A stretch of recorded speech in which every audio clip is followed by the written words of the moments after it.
Каналға тіркеліп лайк басуды ұмытпаңыз.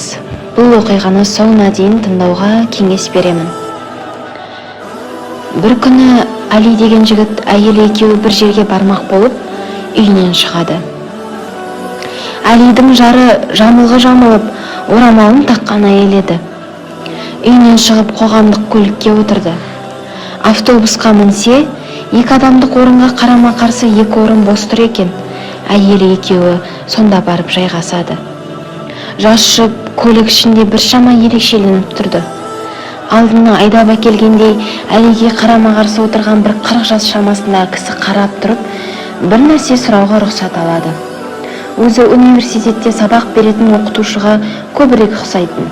Сондағы сұрағаны: "Сенен бір нәрсе сұрасам бола ма? Ренжімейтін шығарсың", дейді Алиге қарап. "Иә, сұрай қойыңыз", дейді Али күлімдеп. "Осы сендер дінді ұстадым деп әйелдеріңді орап жүргенге құмарсыңдар, ей. Осылай бұйырылған деп ешкімге де құлақ аспайсыңдар.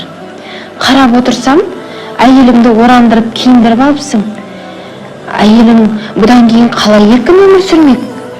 Заман күн өткен сайын дамып, өркениетке қол жетіп жатқанда, сен болсаң әйеліңе еркін өмір сүргізбейсің", депті төбеден су құйғандай қылып.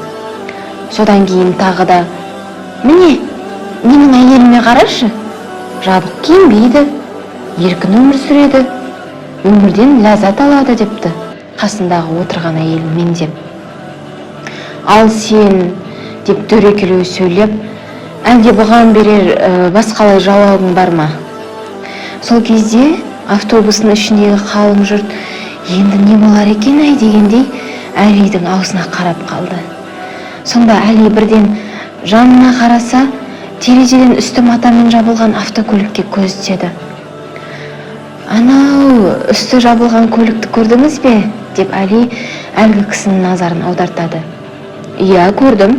Онда тұрған не бар?" деп сұрайды таңғала. "Неге ол көлікті жауып қойған деп ойлайсыз?" "Енді ол көліктің иесі көлігіне аса ұқыптылықпен күтіп қарайтыны көрініп тұр ғой. Көлігінің сырылмауын, кірлемеуін қалағандықтан солай істейді да." "Ал енді сол жердегі автобусты көріп тұрсыз ба?" "Иә, көріп тұрмын." "Неліктен ол жабылмаған?"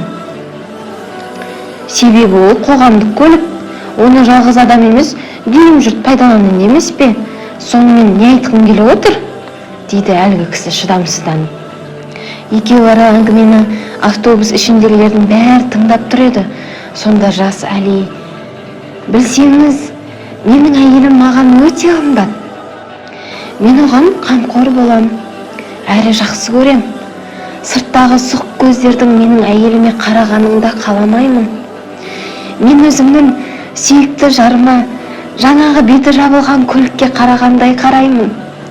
Сондықтан да ол жабықтау киім киіп, орамал тағады.